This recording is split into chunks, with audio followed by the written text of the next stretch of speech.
કથામાં ઉપસ્થિત આપ સર્વોને વ્યાસપીઠ પરથી મારા પ્રણામ. જય સિયારામ.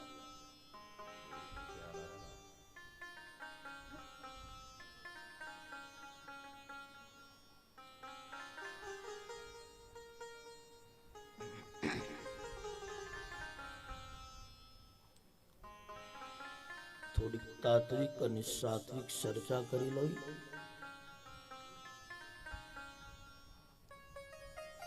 આપણે ત્યાં ચાણક્ય થયા અને ચાણક્ય એમ કહ્યું કે ઘર કોનું મહાન છે એવી ચર્ચા. ઘરને મહાન કઈ રીતે ગણવું? સારું મકાન હોય એ મહાન છે, સુંદર બધી જ વ્યવસ્થા હોય એ મહાન છે. કોનું ઘર મહાન છે? સરસ. તો ચાણક્ય નીતિમાં ચાણક્ય એમ કહ્યું કે જેના સંતાનોમાં સારી બુદ્ધિ હોય એ ઘર મહાન છે. પેલું ચાણક્ય. જે સંતાનો ની અંદર સારી બુદ્ધિ હોય, સારા કાર્યો જે સંતાનો કરતા હોય, વડીલોનો મા બાપનો આદર કરતા હોય, વડીલોનું મા બાપનું અપમાન ન કરતા હોય, ચાણક્ય કહે છે એ ઘર મહાન છે. ટૂંકમાં સંતાનો મા બાપને આધીન. પહેલું સૂત્ર. બીજું, જે ઘરમાં જેના ધર્મપત્ની એ મૃદુ સ્વભાવના હોય, ચાણક્ય કહે એ ઘરમાં. મૃદુ એટલે સારો સ્વભાવ, સરળ સ્વભાવ, એ ઘરમાં છે. ત્રીજું, જેની પાસે પરિશ્રમ છે, જેની પાસે મહેનત છે, એ ઘર મહાન છે. ચોથું, ઈમાનદારી પૂર્વક ધન જેના ઘરમાં આવતું હોય એ ઘર મહાન. ઈમાનદારી પૂર્વક એક પણ પૈસો અનિતિનો નહીં. જીવનમાં સંગત નો બહુ જ મહિમા આપ્યો છે. જીવનમાં ક્યારેય પણ કોઈ એવા વ્યક્તિઓની સંગત ન કરવી કે જે વ્યક્તિ મારું તમારું જીવન બગાડી નાખે, આપણને ચિન્હભિન્ન કરી નાખે. એવા વ્યક્તિઓની ક્યારે સંગત ન કરવી. ચાણક્ય નીતિમાં ચાણક્ય કહે કે જીવનમાં સારા મિત્રો હોવા જોઈએ. સારા મિત્રો. આમ તો મહાભારતમાં ભીષ્મ પિતામહ અને ધર્મ જ્યારે છેલ્લો એનો સંવાદ થાય છે, ધર્મનો અને ભીષ્મનો, અને ત્યારે ભીષ્મ પિતામહ ધર્મને એવું કહે કે આટલા વ્યક્તિઓને મિત્રો બનાવવા. મહાભારત ભીષ્મ પિતામહ કહે છે. અને એમાં પિતામહ ભીષ્મ કહે છે કે જે વ્યક્તિને ઈશ્વરમાં શ્રદ્ધા હોય એને મિત્ર કરો. વચ્ચે બીજી વાત, ભગવાનમાં જેને શ્રદ્ધા હોય એને મિત્ર બનાવો. હવે જેને ઈશ્વરમાં શ્રદ્ધા નથી, ત્યાં સત્ય નથી, ત્યાં ન્યાય નથી, ત્યાં દયા નથી, ત્યાં એનું સારું કોઈ ચારિત્ર જીવન પણ નથી. એટલે જેને ધર્મની અંદર શ્રદ્ધા ન હોય, ભીષ્મ પિતામહ કહે ધર્મ એને ક્યારેય પણ મિત્ર ન કરો. ધર્મને ન માનતો હોય અને એની સંગત મને તમને ડૂબાડશે, કારણ કે એને જ પોતાનું ખ્યાલ નથી. એને ક્યારે મિત્ર ન કરો. બીજું વિશ્વ પિતા એમ કહ્યું કે આળસુ વ્યક્તિને મિત્ર ન કરો. આળસુ આપણે કામે જતા હોય ને કે ભાઈ કાલ જાજે ને, કોઈ પણ કાર્ય કરવા જતા હોય અને આપણને રોકે, વિશ્વ પિતામહ કહે છે કે એવા આળસુ વ્યક્તિને મિત્ર ન કરો.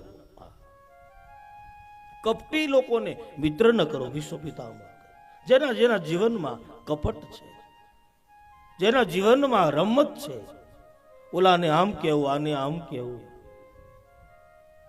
કપટથી જે વ્યક્તિ ભરપૂર છે, વિશ્વ પિતામહ કહે કે એવા વ્યક્તિઓને મિત્ર ન કરો. જે માણસ મદપાન કરે છે એવા વ્યક્તિને મિત્ર ન બનાવો. જે માણસ બહુ જ ઉગ્ર છે અને બહુ જ ક્રોધી છે, વિશ્વ પિતામહ કહે કે ધર્મ એવા માણસોને પણ મિત્ર ન કરો. અત્યંત ઉગ્ર. આમ તો ધર્મ જગતમાં અમુક જગ્યા બતાવી કે એ જગ્યાએ ક્રોધ ન કરો. અમુક જગ્યા બતાવી સેજ આપો. પેલું સવાર પડે ને, સવાર, અને આપણે પથારીમાં સૂતા હોઈએ અને જાગીએ ત્યારે ક્યારે ક્રોધ ન કરો. જાગતા વેત ક્રોધ ન કરો.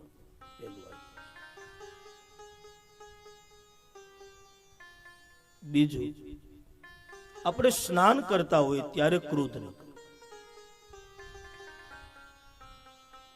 ઘણાને જગાડાય નહીં, ખબરમાં જગાડ રાખે ફૂફાડા મારતા. ક્યારેય પણ જીવનમાં મેરી ભાઈ બહેન સવારમાં જયારે જાગતા હોઈએ ત્યારે ક્યારેય પણ ક્રોધ ન કરો. ભાઈ થોડો બેજ આપી વધારો, બીજું કઈ નહીં, બેજ આપી વધારો. સવારના સમયે પથારીમાં હોઈએ, ધર્મ જગત કહે છે ત્યારે ક્યારેય પણ ક્રોધ ન કરો. બીજું, સ્નાન કરતી વખતે ક્રોધ ન કરો. ત્રીજું,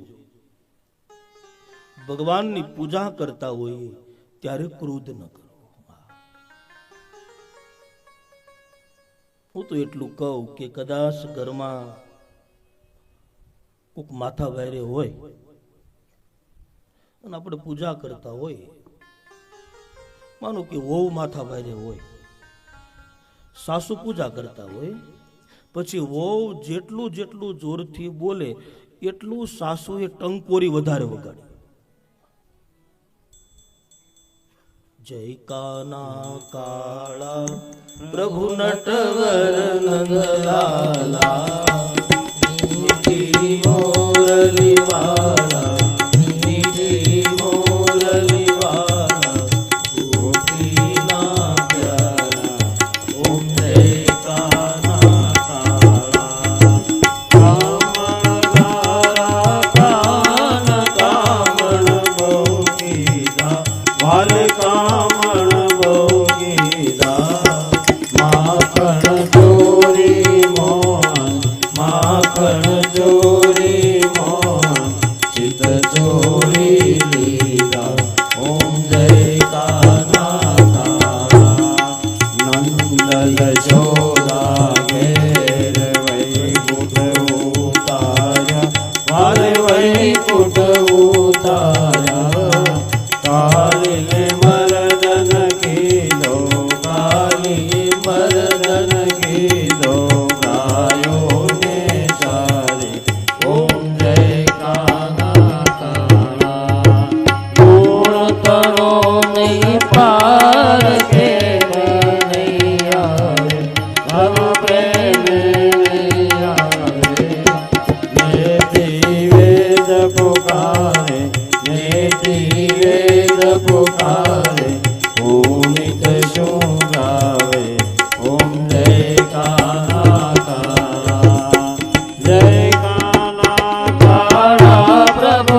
જેટલું વહુ તાણથી બોલે આરતી પૂરી જ ન કરી, વળી પાછી શરૂ કરી દે.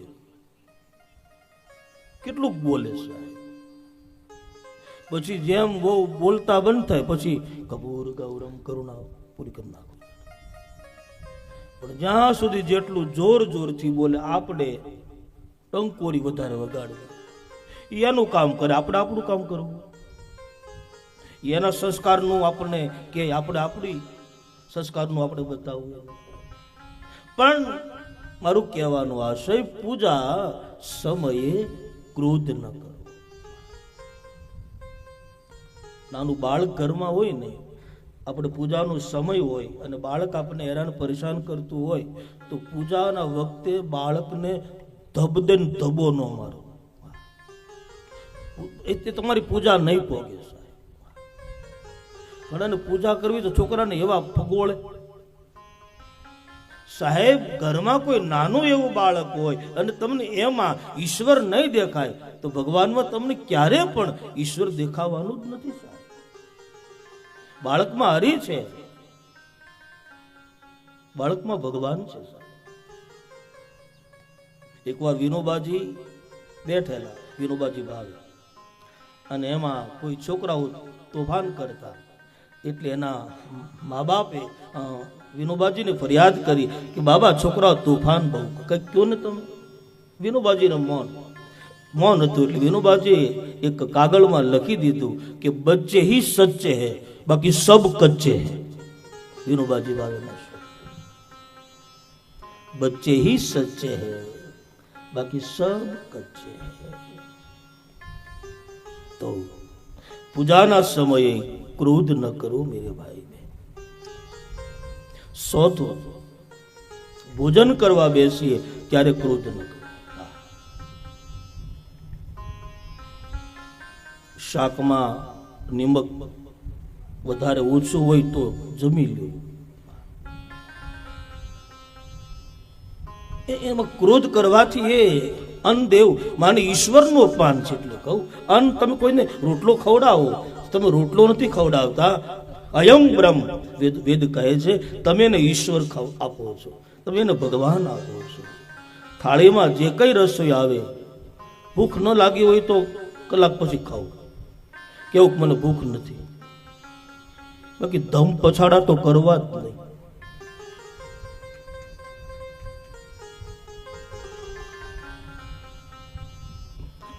આ કથામાં બધાયનું આવે, રેડીમેડ હોય, લાગુ પડે ને પહેરી લે, જવા દે.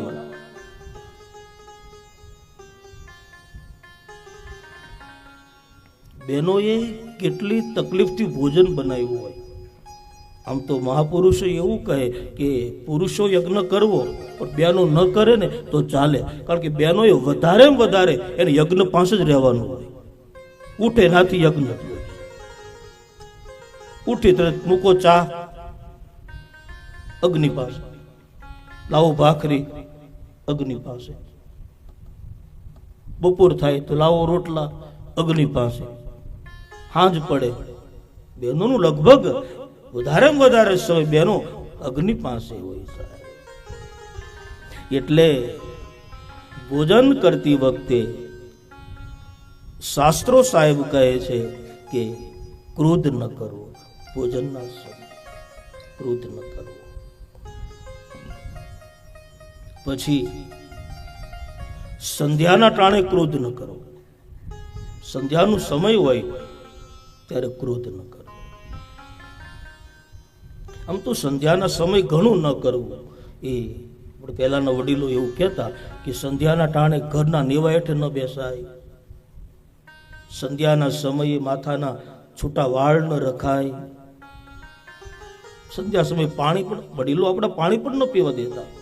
સંધ્યાનું ટાણું થાય નહીં, હમણાંની છોકરા ના પડે, બેટા હમણાં ઘડી ખમી જા, આરતી થવા દે, ઝાલર વાગે પછી પી.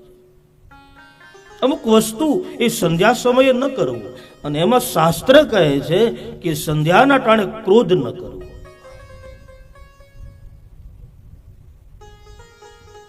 અને છેલ્લું સૂત્ર છે કે રાત્રિ પડી જાય, આપણે પથારીમાં સૂતા હોઈએ ત્યારે હુતા ક્રોધ કરીને હોવું નહીં. ક્રોધ કરીને હોવું નહીં. આપણને ક્રોધ આવે ને તો એ કાચમાં જોજો આપણે કેવા લાગીએ.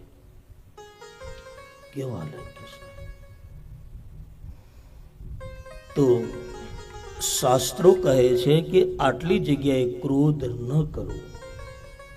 તો ઘણા લોકો તો પ્રશ્ન કરે, મનસુખભાઈ કે તો પછી ક્રોધ કરવો ક્યારે? તમે કહો હવારે ન કરવો, સ્નાનમાં ન કરવો, પૂજામાં ન કરવો, ભોજનમાં ન કરવો, તો અમારે ક્રોધ કરવો જ ક્યારે? પણ મહાપુરુષોનું કહેવું છે કે તમે જીવનમાં ક્રોધ જ ન કરો. જેણે મુખ્ય જગ્યાઓ બધી લઈ લીધી મહાપુરુષો કે આ સમયે ક્રોધ ન કરવો. આ સમય સાહેબ ક્રોધ કરવાનું ફળ ક્યારે સારું હોતું જ નથી. ક્રોધી વ્યક્તિ અને એનું ફળ હંમેશા વિપરીત જ હોય છે. વિપરીત જ હોય છે. તો હું આપણને કહેતો હતો કે વિશ્વ પિતામાં એવું કહ્યું કે ક્રોધી વ્યક્તિને મિત્ર ન કરો. ક્રોધી માણસને મિત્ર ન કરો. તો ચાણક્ય નીતિમાં ચાણક્ય કેટલા સૂત્રો આપ્યા મારે આપણને કહેવું કે જેના જીવનના મિત્રો સારા હોય એનું ઘર મહાન છે. ચાણક્ય કહે મિત્ર સારો હોય. રામચરિત્ર માનસ તો એમ કહે કે જેન મિત્ર દુઃખ હોય દુખારી તે નહીં બિલોકત પાતક ભાર. જે મિત્રના દુઃખમાં દુઃખી ન થાય એ મિત્ર જ નથી.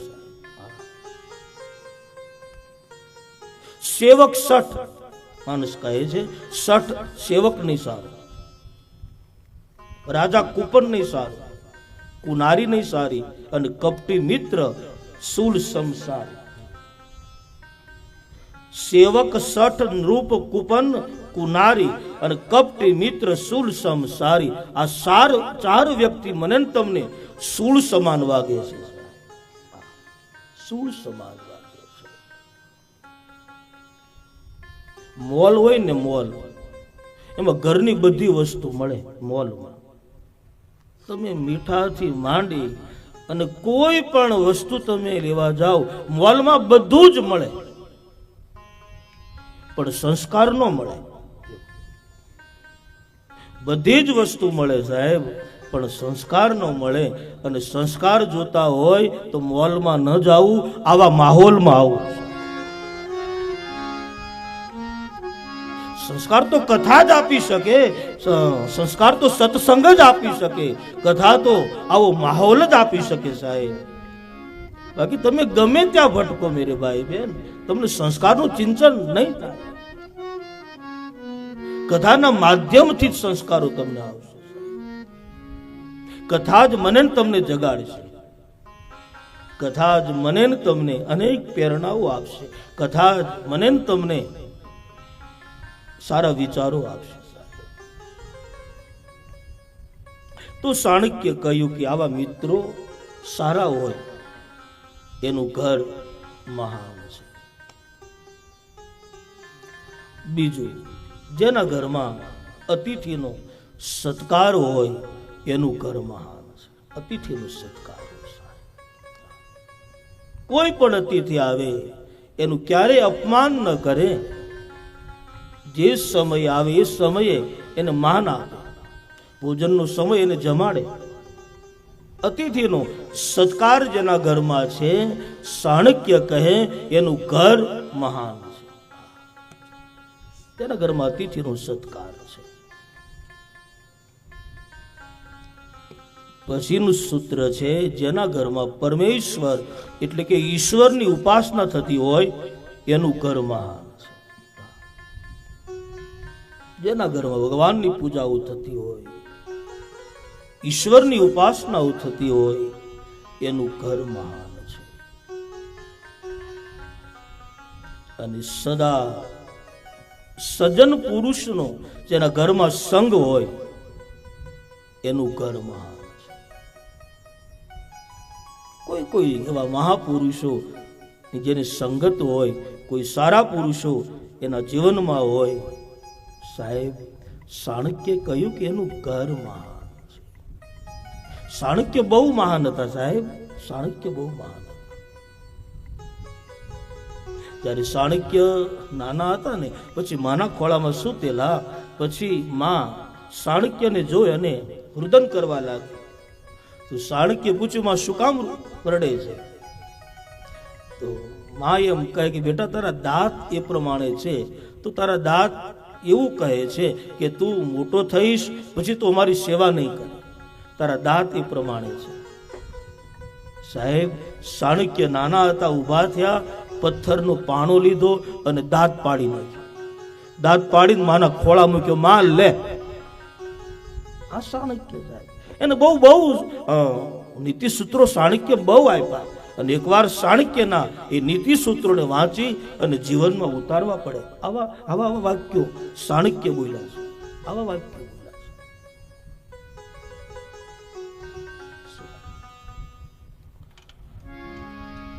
છે. એશાન વિદ્યાન તપોન દાનમ જ્ઞાનમ ચાણક્ય. એશાન વિદ્યાન તપોન દાનમ જ્ઞાનમ ન શીલમ ગુણો ન ધર્મમ તે મૃત્યુલોકે ભુવિ ભારભૂતા મનુષ્યરૂપિણમ મૃગાચરંતી મનુષ્યં રૂપિણમ મૃગાચરં.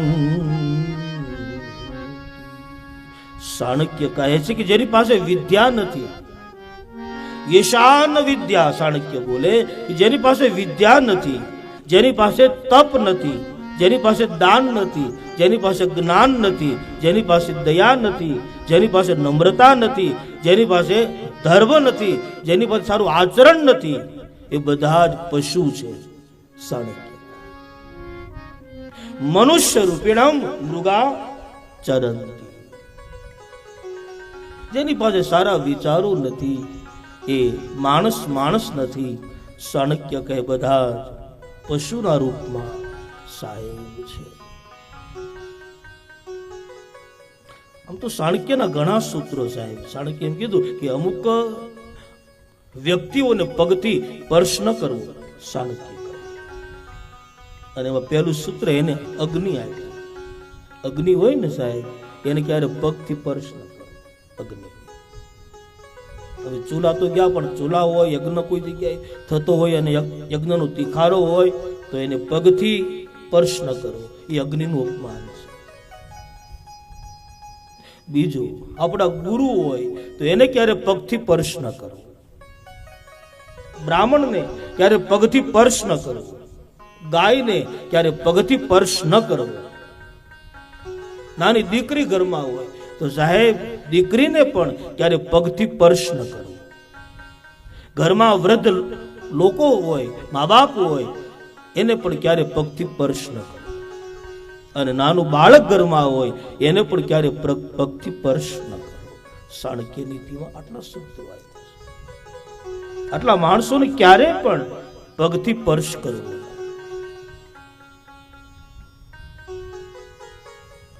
તો ચાણક્ય નીતિમાં ચાણક્ય ખૂબ સુંદર સૂત્રો આપ્યા છે. ચાણક્ય તો એમ કે માણસનો જન્મ થાય ને સાહેબ, ત્યારે 5 વસ્તુ માણસ લઈને જન્મે. માણસનો જન્મ થાય ત્યારે 5 વસ્તુ માણસ લઈને જન્મે. એક તો આયુષ લઈને આવે. બીજું કર્મ, પોતાનું કર્મ લઈને આવે છે. ત્રીજું ધન એ લઈને આવે છે. ચોથું વિદ્યા લઈને આવે છે. અને 5મું પોતાનું મૃત્યુ લઈને આવે છે.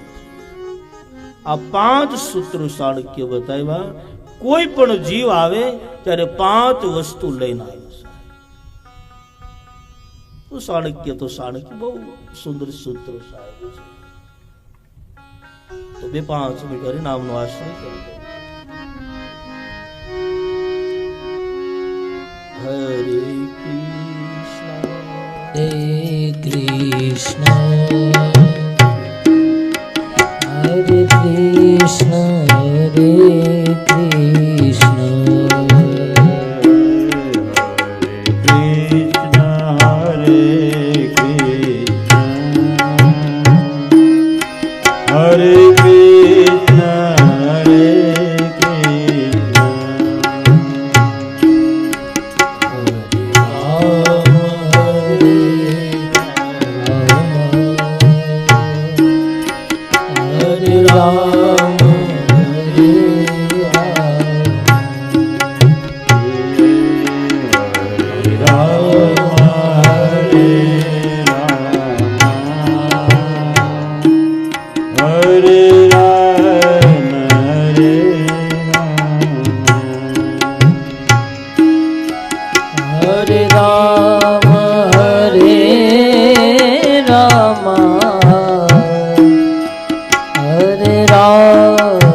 Krishna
ત્યાં ભાગવત આચાર્ય ડોંગરે બાપા એવું કહેતા કે કથાના વચ્ચે વચ્ચે સંકીર્તન થવા જ જોઈએ સાહેબ.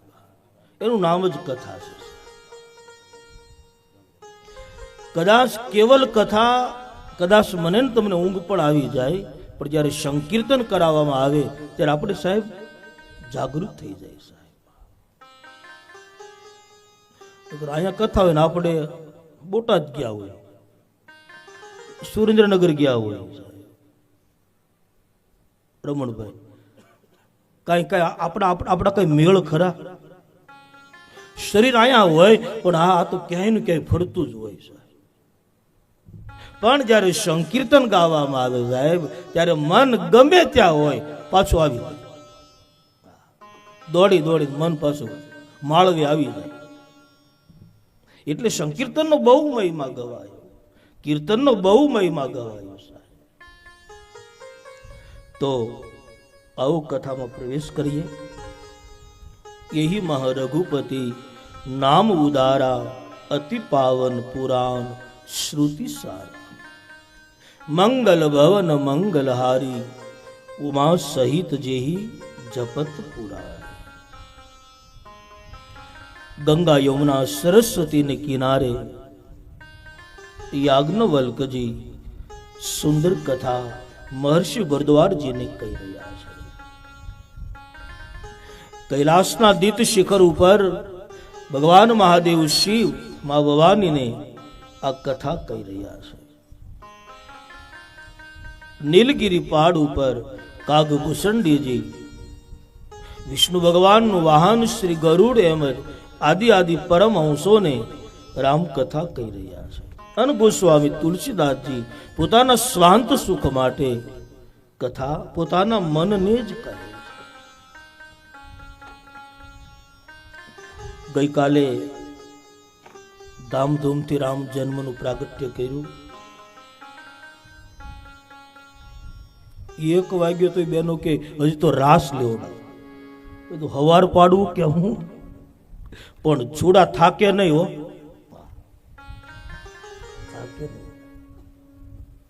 બહુ આનંદ આવ્યો સાહેબ, બહુ આનંદ આવ્યો. તો ભગવાન મહાદેવ શિવ કહે છે, ભવાની અયોધ્યામાં રામ જન્મ થયો, દશરથ પુત્ર જન્મ સુની કાના. જ્યારે મહિપતિ દશરથજીના જ્યારે કાને વાત ગઈ સાહેબ, ત્યારે માનવ બ્રહ્માનંદ સમાન. ગોસ્વામીજી કહે કે જેમ બ્રહ્માનંદ થયો હોય એટલો બધો આનંદ મહિપતિને સાહેબ થયો છે. અને પરમાનંદ પૂરી મન રાજા કહા બોલાઈ બજાવહી બાજા. સાહેબ જાકર નામ સુનત શુભ હોઈ અને મોરે ગૃહ આવા પ્રભુ સોઈ. જેનું નામ કેવલ લેવાથી મહાપુરુષો સમાધિને છોડી દે, અને એ જ રામ આજ મહિપતિને ઘરે પ્રગટ થયા સાહેબ. જાકર નામ સુનત શુભ હોય, નામ સાંભળવાથી શુભ થઈ જાય સાહેબ. આ રામનું નામ છે, જાકર નામ સુનત શુભ હોય.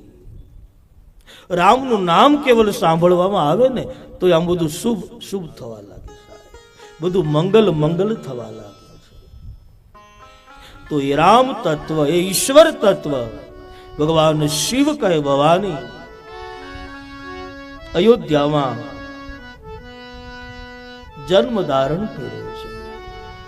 અયોધ્યામાં ઈશ્વર પધાર્યા છે. એકવાર ચોપાઈ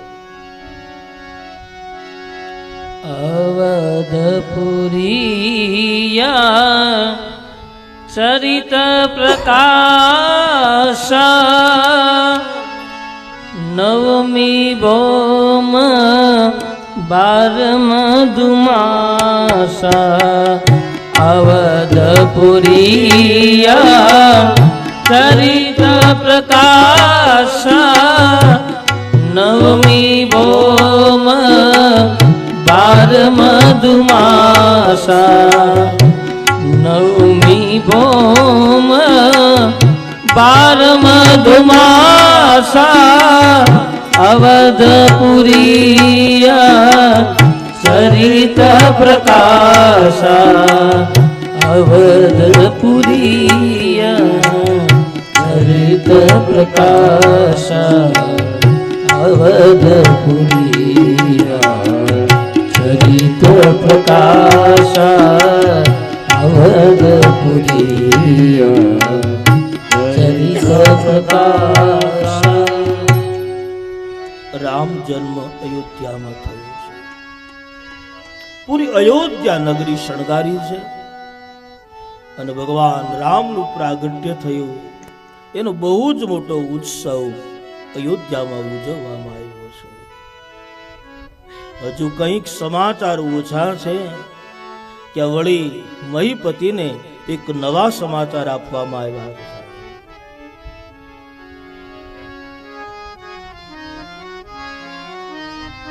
કઈ કય સુતા સુમિત્રા કઈ કઈ સુતા સુમિત્રા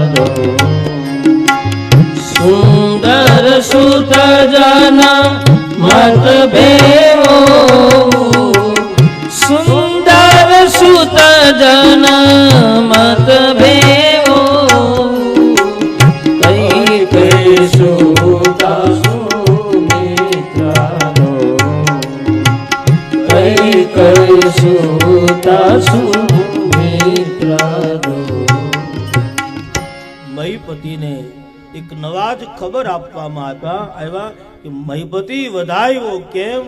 બોલે અમારી મહારાણી કઈ કઈને ત્યાં એક દીકરાનો જન્મ થયો, માં સુમિત્રાને ત્યાં 2 પુત્રનો જન્મ થયો. આ શબ્દ સાંભળતા દશરથજીનો આનંદ ક્યાંય સમાતો નથી અને અયોધ્યાના એ રાજભવનની બહાર મહીપતિનો આનંદ જવા લાગ્યો. આટલો આનંદ દશરથજીને થયો. 4 ભાઈઓના જન્મ અયોધ્યામાં થયા છે. માનસકાર તો કહે છે કે કૌતુક દેખી પતંગ ભૂલા. 1 મહિના સુધી ભગવાન સૂર્યનારાયણ અસ્ત ન પામ્યા. 1 મહિના સુધી એમ થયું હમણાં જ કૌશલ્યા રામને લઈને બહાર આવે તો દર્શન કરું, અને એ રાહમાં અને રાહમાં 1 માસથી જાતન બારા અને 1 મહિના પછી સૂર્ય અસ્ત પામે છે.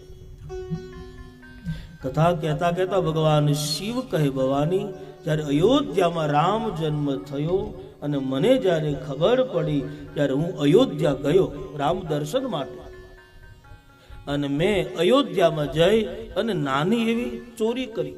શિવ કહે ભવાની તો ધ્રુજા મહાદેવ તમે તો વિશ્વનાથ છો, તમે આને ચોરી? બોલે ભવાની બીજી કોઈ ચોરી નહીં, પણ સાંભળો. હું જ્યારે અયોધ્યા ગયો રામ દર્શન માટે, અને એ જ વખતે નીલગિરી પહાડ ઉપરથી કાગભૂષણજીજી પણ આવેલા અને અમે બંને સાથે મળ્યા. હવે એટલી બધી લોકોની મેદની અયોધ્યામાં હતી કે ભગવાનના દર્શન માટે અમે અંદર પ્રવેશ કરીએ તો અયોધ્યાના લોકો અમને ધક્કો મારીને બહાર કાઢી મૂકે. કોઈ અમને અંદર આવવા દેતું નથી. પછી અમે બંને યુક્તિ કરી. કાગભૂષણજી એ મારો ચેલો બન્યા અને હું એનો ગુરુ બન્યો. ભગવાન રામને મેં સંકેત કરીને કહ્યું કે મારે આપના દર્શન કરવા છે, પણ લોકો અંદર આવવા દેતા નથી. પછી ભગવાન રામે એક લીલા કરી. એવી લીલા કરી કે ભગવાન રામ રુદન કરવા લાગ્યા.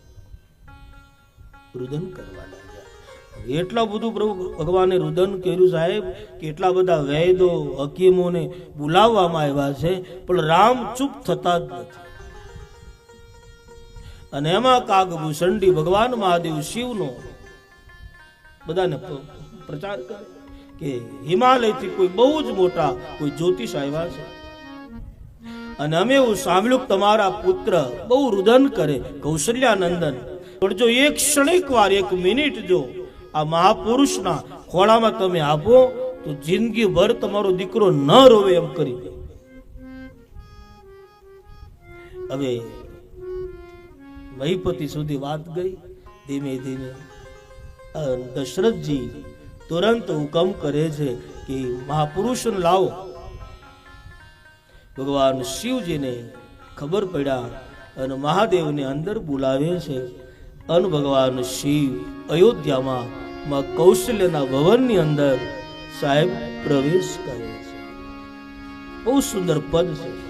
મારા રામને જોવાને અમે અયોધ્યામાં જાતા. રામને જોવાને અયોધ્યામાં જાતા. પ્રભુ રામને જોવાને અમે અયોધ્યામાં જાતા. પ્રભુ રામને જોવાને અમે અયોધ્યામાં ગયા. કાગમોની સંગે અમે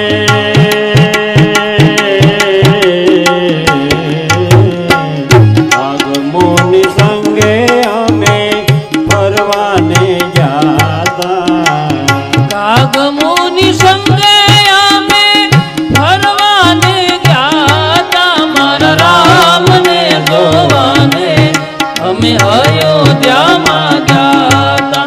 પ્રભુ રામને જોવાને અમે અયોધ્યામાં જાતા.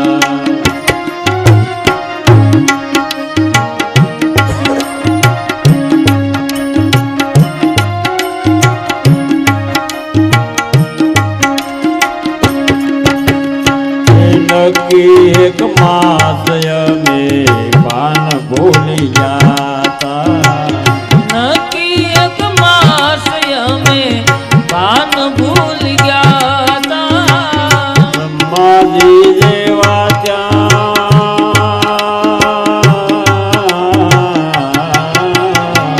બ્રહ્માજી જેવા ત્યાં ભૂલારે પડ્યા. બ્રહ્માજી દેવા ત્યાં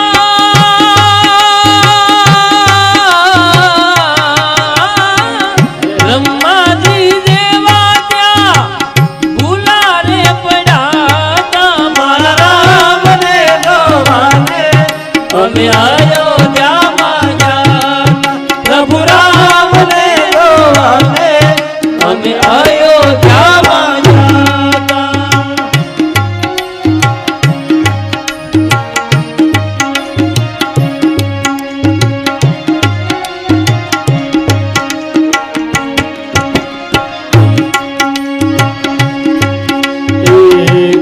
કહે ભોળાનાથ સુણો રે ભવાની. કહે ભોળાનાથ સુનો રે ભવાની. ઓ કહે ભોળાનાથ સુનો રે ભવાની. કહે ભોળાનાથ સુનો રે ભવાની. દર્શન કરીને અમે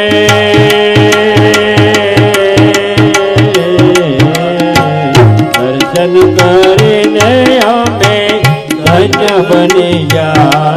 મારા રામને જોવાને અમે અયોધ્યામાં ગયા. પ્રભુ રામને જોવાને અમે અયોધ્યામાં ગયા. મારા રામને જોવાને અમે અયોધ્યામાં ગયા. ભગવાન મહાદેવ શિવને અંદર પ્રવેશ મળે છે. અંદર જાય છે મહાદેવ. કૌશલ્યા નંદન રામ બહુ જ રુદન કરે છે.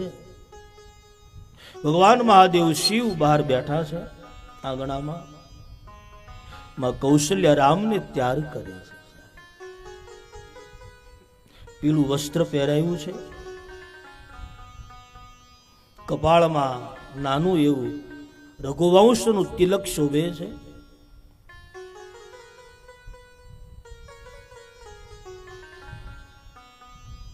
હજારો કામદેવ વારી જાય એવું રામનું રૂપ હતું સાહેબ. હજારો કામદેવ વારે. અને માં કૌશલ્યા ભગવાનને લઈ બહાર આવે છે. મહાદેવ બેઠા છે અને ભગવાન મહાદેવ શિવના ખોળામાં રામને મૂક્યા સાહેબ. જ્યાં રામ શિવના ખોળામાં આવ્યા તો જે ભગવાન રામ આટલું બધું જે રુદન કરતા એ રુદન બંધ થઈ ગયું સાહેબ. બિલકુલ રોવાનું બંધ થઈ ગયું. રામનું રોવાનું બંધ થયું પણ શિવનું રોવાનું ચાલુ થઈ ગયું સાહેબ. મહાદેવની આંખમાંથી અશ્રુ વહેવા લાગ્યા સાહેબ. કૌશલ્યાને નવાઈ લાગી કે મારો રામ, મારો બાળક આટલું બધું રુદન કરતો અને આ મહાત્માના ખોળામાં આપ્યો અને રુદન એને તુરંત બંધ કર્યું. આમાં કંઈક લાગે છે, કંઈક લાગે છે.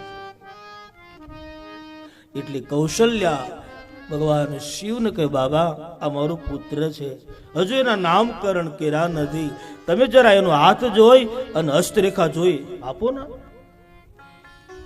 પણ જ્યાં ભગવાન શંકરે રામનો હાથ પોતાના હાથમાં લીધો સાહેબ, ત્યાં તો મહાદેવને સમાધિ લાગવા લાગી સાહેબ. અને ભગવાન પરાણે પોતાના મનને શિવ રોકે છે અને રામની હસ્તરેખા જોઈ અને મહાદેવ કહે છે, માં આપનો પુત્ર મહાન છે, અદ્ભુત સાહેબ. તમારો પુત્રની ગામે ગામ કથાઓ થશે, તમારો પુત્ર બહુ જ મહાન છે, બહુ જ મહાન છે.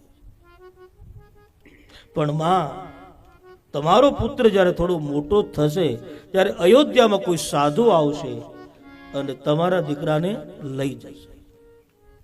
કૌશલ્યા કહે, બાપજી દક્ષિણા કહો તો વધારે આપીએ, પણ એવું ન બોલો. પણ માં સાંભળતો ખરી તો કે શું કોઈ મહાત્મા આવશે, તારા દીકરાને લઈ જશે અને પછી તારો દીકરો લગ્ન કરીને પછી આવશે તો બરાબર, તો હાંકો. માને હરખ તો બહુ હોય કે જલ્દી પરણી જાય, પછી ભલે ને આવતા આવે પેલા હરખ હોય જલ્દી ગગો પરણી જાય. કૌશલ્યા રાજી થયા. પછી ભગવાન મહાદેવ શિવ વનવાસની કથા કહેવા જાય અને બાલરામે ભગવાન શંકરની દાઢી ખેંચી, ખબરદાર એ કથા કહી તો. મહાદેવ ત્યાં અટકી ગયા છે, બસ માં આટલી રેખા ફૂટી છે, વળી પાછો આવીશ અને બીજી કથા કહીશ. આમ કહી અને ભગવાન શંકર કૈલાસ ગયા છે. શિવ કહે, ભવાની બીજી કોઈ ચોરી નથી મેં કરી, પણ મેં રામ દર્શન માટે આ નાની એવી ચોરી કરી સાહેબ. યાજ્ઞવલ્ક મહર્ષિ ભરદ્વાજજીની કથા કહે કે અયોધ્યામાં ચારે ચાર ભાઈઓના જન્મ થયા છે. પૂરી અયોધ્યા નગરીનો હરખ ખમાતો નથી સાહેબ. રામ દર્શન માટે અનેક લોકો કઈ ને કઈ માંગવા માટે, ભિક્ષા માટે અયોધ્યામાં આવે, રામ દર્શન માટે સાહેબ. મહીપતિ બધાને કઈ ને કઈ અનમોલ ભેટ આપે છે. બધા રામ દર્શન કરી અને વિદાય થાય છે. આ પ્રમાણે ચાર ભાઈઓના જન્મ માનસમાં બતાવ્યા છે. એકવાર એક બહુ જ મોટો ઉત્સવ ઉજવવામાં આવે છે. ગોસ્વામીજી માનસમાં લખ્યું, નામકરણ કર અવસર જાની, નામકરણ કર અવસર જાની, ભૂપ બોલી પઠ હે મુનિ જ્ઞાની, ભૂપ બોલી પઠ હે મુનિ જ્ઞાની, નામકરણ કર અવસર જાની, નામકરણ કર અવસર જાની. નામકરણ કરવા છે એટલે બહુ જ મોટો ઉત્સવ અયોધ્યામાં ઉજવાયો છે. પૂરી અયોધ્યા નગરી એકત્ર થઈ. અયોધ્યા ગુરુ વશિષ્ઠ બેઠા સાહેબ, મહીપતિ દશરથજી બેઠા છે, માં કૌશલ્યાજી, માં સુમિત્રાજી, માં કૈકેયી બધા જ બેઠા છે.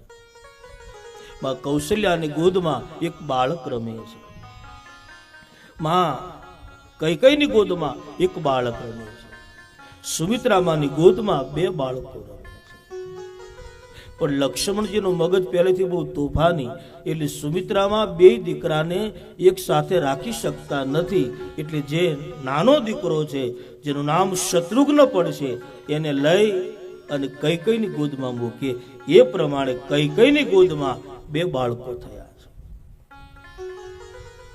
અનગુરુ વશિષ્ઠ 4 ભાઈઓના નામકરણ માટે ઉભા થાય છે. અને પ્રથમ કૌશલ્યાની ગોદમાં જે બાળક રમે છે, એની માથે હાથ મૂકી ગુરુ વશિષ્ઠના મુખમાંથી શબ્દ નીકળે છે, સો સુખધામ રામ યશ નામ, સો સુખધામ રામ યશ નામ,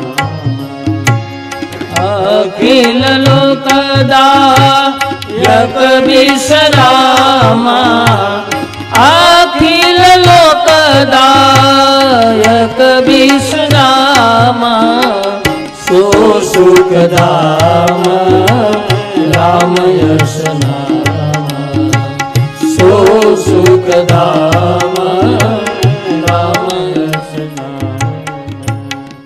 અનગુરુ વશિષ્ઠ કહે, અવધેશ, આ દીકરાનું નામ હું રામ રાખવા પહેરાવું છું. અન બધાએ જય ઘોષ કર્યો છે. બોલો રામચંદ્ર ભગવાન કી જય. આનું નામ રામ છે સાહેબ. અને એક વાર કોઈ રામ શબ્દ બોલે તો સો સુખધામ રામ અસનામા અને અખિલ લોકદાયક વિશ્રામા. માનસ કહે છે, એક વાર કોઈ રામ શબ્દ બોલે તો એને 100 સુખ મળશે. શબ્દ આપ્યો છે ગોસ્વામીએ, 100 સુખધામ રામ અસનામા. કેવા સુખ મળશે? તો કહે અખિલ લોકદાયક વિશ્રામ. બધા જ સુખ સાધકને વિશ્રામ આપવા વાળા હશે. અને જગતમાં બધા સુખ આપણે વિશ્રામ ન પણ આપે. ધ્યાન આપજો શબ્દ ઉપર સાહેબ. બધા સુખ વિશ્રામ ન આપે. ઘરમાં ખાંડના બોરા પડ્યા હોય ભરેલા, ચોખ્ખા ઘીના ડબ્બા હોય, કેટલું સુખ, કેટલું સુખ. રમણભાઈ, ડાયાબિટીસ હોય તો નો દુઃખ થયું સાહેબ. કોઈ વસ્તુ લેવા આટલા બધું ઘરમાં હોય સાહેબ, કેટલું સુખ છે. પણ ડોક્ટરે ના પાડી હોય તો ભાઈ તમારે 400 ડાયાબિટીસ છે, ઘી ખાંડ કઈ ખાવાનું નથી. એટલે આપણા માટે તો દુઃખ જ થયું ને સાહેબ. એમ સંસારના બધા સુખ મને ને તમને વિશ્રામ ન પણ આપી શકે.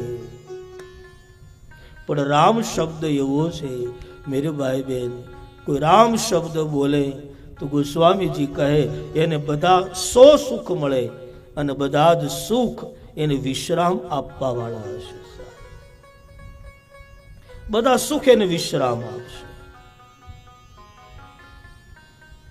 જો આનંદ સિંધુ સુખ રાશિ, ભગવાન રામ આનંદ રૂપ છે. સ્વયં આનંદ રૂપ ઈશ્વર છે સાહેબ. સ્વયં આપણા દેશમાં 3 રામ થયા. 3. એક તો જેની કથા ચાલે એ કૌશલ્યાનંદન રામ, એક રામ પરશુરામ અને એક ભાગવતજીના બલરામ. 3 રામ. હવે રામચરિત્ર માનસના રામ છે, તમે જુઓ એની પાછળ શબ્દ આવ્યો રામચંદ્ર. બીજા જે રામ છે એની પાછળ નહીં, એની આગળ શબ્દ આવ્યો પરશુરામ. અને ભાગવતજીના જે રામ છે એની આગળ શબ્દ આવ્યો બલ, પછી રામ. હવે અયોધ્યાના જે રામ છે એની આમ તો સૂર્યવંશી છે, રઘુવંશી છે, પણ એની પાછળ શબ્દ લાગ્યો ચંદ્ર. સૂર્ય શબ્દ ન લાગ્યો, રામચંદ્ર. શું કામ?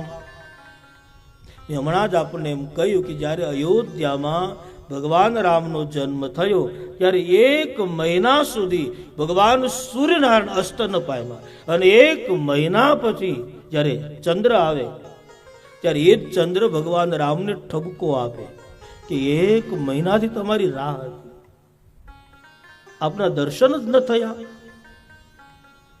ત્યારે ભગવાને કીધું કે તું ખોટું લગાડીશ નહીં, આના પછી હું જ્યારે કૃષ્ણ અવતાર લઉં ને ત્યારે રાતના 12 વાગે લઈશ, એ લાભ તને મળશે.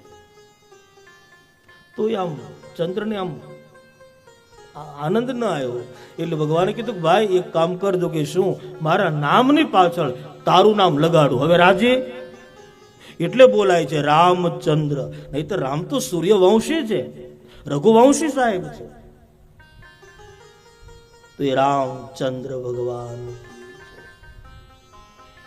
પરશુરામ બહુ ઉગ્ર હતા, પરશુરામ બહુ જ ક્રોધી હતા, બહુ ક્રોધી હતા. પરશુરામ ભગવાનની 5 ભાઈઓ હતા.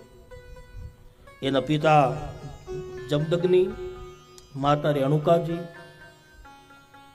એકવાર એવી ઘટના ઘટેલી કે જમદગ્નિને પાણીની તરસ લાગી અને એને રેણુકાજીની પાસે પાણીની માંગણી કરી, અને કોઈ નદીના તટ ઉપર રેણુકાજી જળ ભરવા માટે ગયા, આવતા વિલંબ થયો. જમદગ્નિ પૂછ્યું કેમ મોડું થયું, કોઈ ગાંધર્વ આવેલા એને જોવામાં વિલંબ થયો. તો રેણુકાજીએ બીજું કોઈ કારણ બતાવ્યું. જમદગ્નિએ સમાધિમાં જોયું, ખબર પડી, અને જમદગ્નિએ એના પુત્રોને એમ કહ્યું કે તમારી માનું માથું કાપી નાખો, મારી સામે સત્ય કેમ બોલે.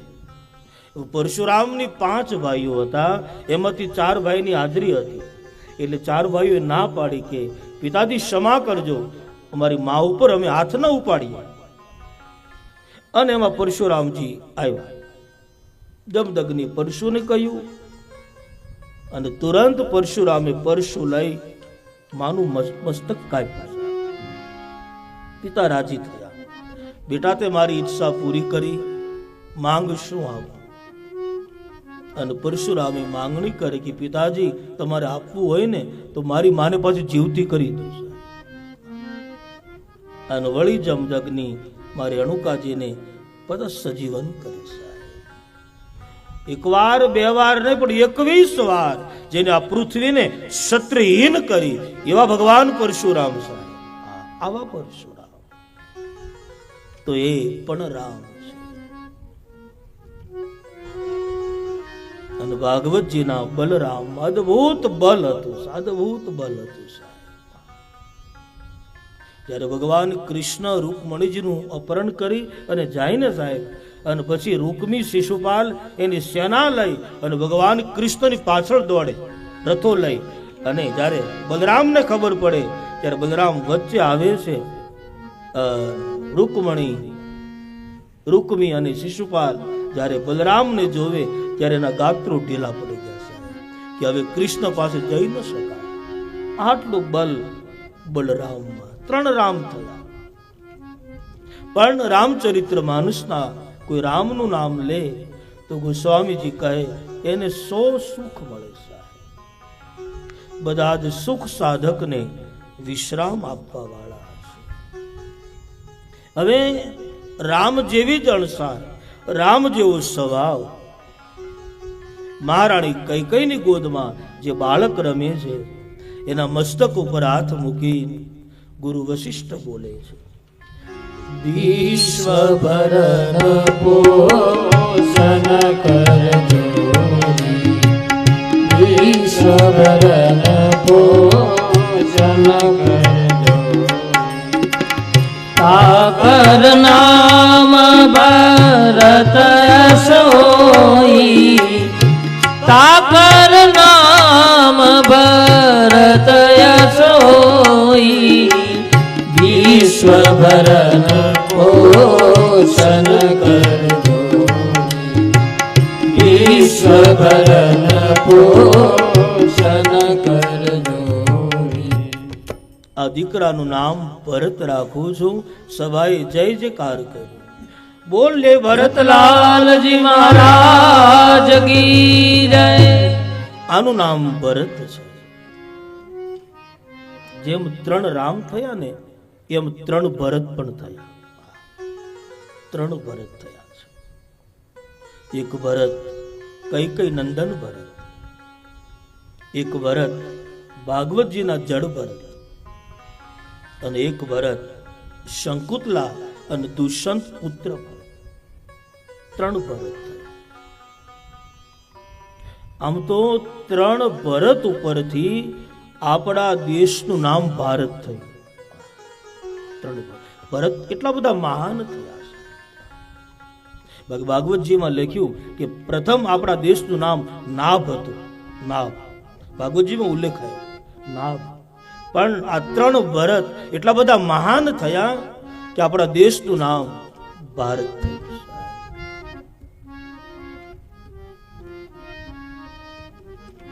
जहाँ डाल डाल पे सोने की चिड़िया करती है बसेरा, ये भारत देश मेरा, ये भारत देश मेरा, यहाँ सत्य अहिंसा और धर्म का पग पग लगता डेरा, ये भारत देश मेरा, ये भारत देश मेरा।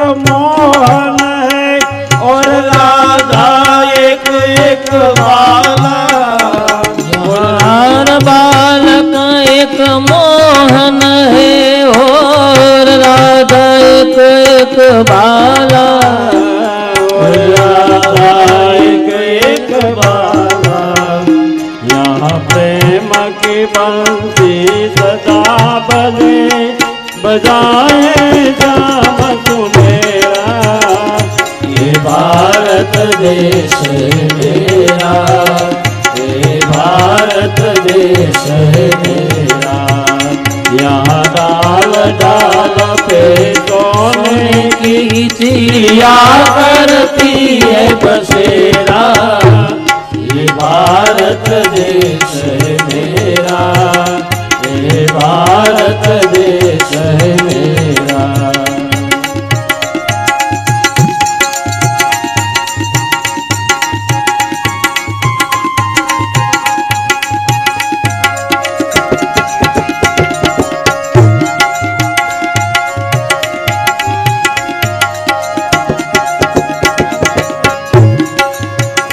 यहाँ सांझ सवेरे ऋषि मुनि जपते हरि नाम की माला, हरिओ हरिओ हरिओ हरिओ। यहाँ सांझ सवेरे ऋषि मुनि जपते हरि नाम की माला, जपते हरि नाम की माला, यहाँ सबसे पहले सूर्य देव बनाए अपना डेरा, ये भारत देश मेरा, ये भारत देश मेरा, यहाँ सत्य अहिंसा और धर्म का पग पग लगता डेरा, ये भारत देश मेरा, ये भारत देश जय भारती, जय भारत देश जय भारती, जय भारती। बोले भारत माता की जय, भारत माता की जय, हर हर महादेव। ભારત ભારત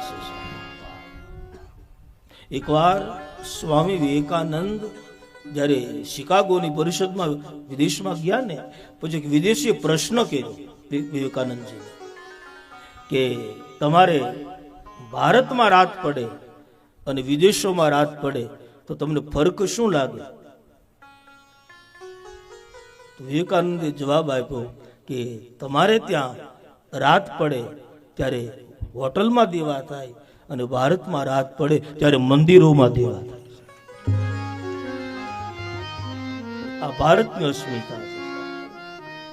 ભલે નાનું એવું ઝૂંપડું આપણે હોય સાહેબ, પણ હાંજ પડે કાંઈ નહીં તો અગરબત્તી તો એના ઘરમાં થતી જ હોય છે. સવાર ને હાંજ બે ટાણું તો આપણા નાનામાં નાના કદાચ કોઈ વ્યક્તિ હોય એના ઘરમાં પણ દીવાની ફેર ન હોય તો કાંઈ નહીં, એક અગરબત્તી એના મંદિરમાં સાહેબી ફેરવતો. આ ભારતની અસ્મિતા, આ ભારત દેશ સાહેબ. રામ રટણ સાંજ સવારે આ ભારતમાં છે. બીક પછી કોની અમારે, રામ રટણ હાજ હવારે, બીક પછી કોની અમારે. રામ રટણ મનસુખભાઈ, બીક પછી કોની અમારે. એ હરી રટણ સાંજ સવારે, બીક પછી કોની અમારે.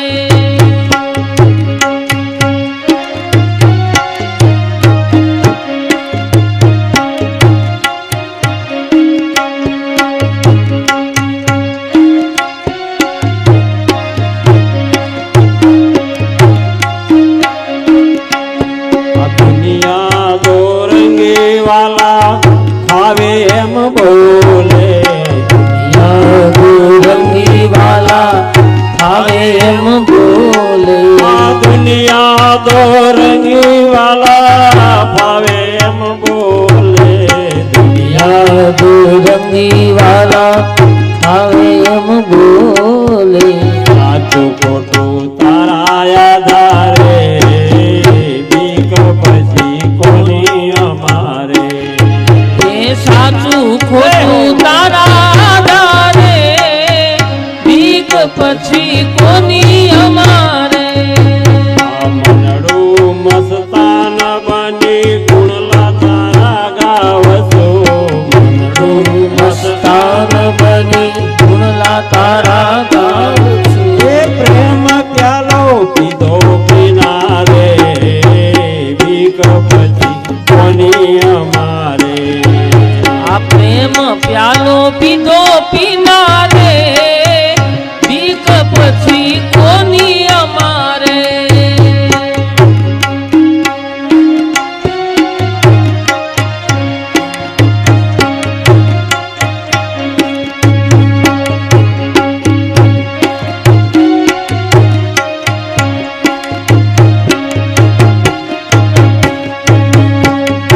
ભવસાગરમાં વાલા ભૂલો રે પડેલો. ભવસાગરમાં વાલા ભૂલો રે પડેલો. ભવસાગરમાં વાલા ભૂલો રે પડેલો. ભવસાગરમાં વાલા ભૂલો પડેલો. નાવડીને આખો કિનારે, બીક પછી કોની અમારે. એ નાવડીને આખો કિનારે, બીક પછી કોની અમારે. રોજ ને રોજ રોજ ને રોજ રોજ રટણ તમારું. રોજ ને રોજ રામ રટણ તમારું. રોજ ને રોજ રામ રટણ તમારું. રોજ ને રોજ રામ રટણ તમારું. ખડો રહું તારે દુઆરે, બીક પછી કોની અમારે. રામ રટણ સાંજ સવારે, બીક પછી કોની અમારે. તુલસીદાસ પ્રભુ તુલસીદાસ પ્રભુ શરણે આજ આવ્યો જીવી રહ્યો તારા આધારે બીક પછી કોની અમારે અરે જીવી રહ્યો તારે આધારે બીક પછી કોની અમારે રામ રટણ સાંજ સવારે બીક પછી કોની અમારે રામ રટણ સાંજ સવારે બીક પછી કોની અમારે તો 3 વર્ષ થયા. ભાઈ શરબત આપો ને, આવો શરૂ કરો.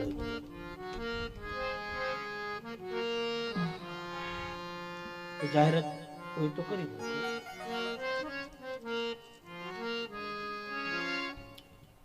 બધા શરબત બધાને આપો, ટાટા કોઠા કરો. પછી આગળની કથા લઈએ. બોલો રામચંદ્ર ભગવાન કી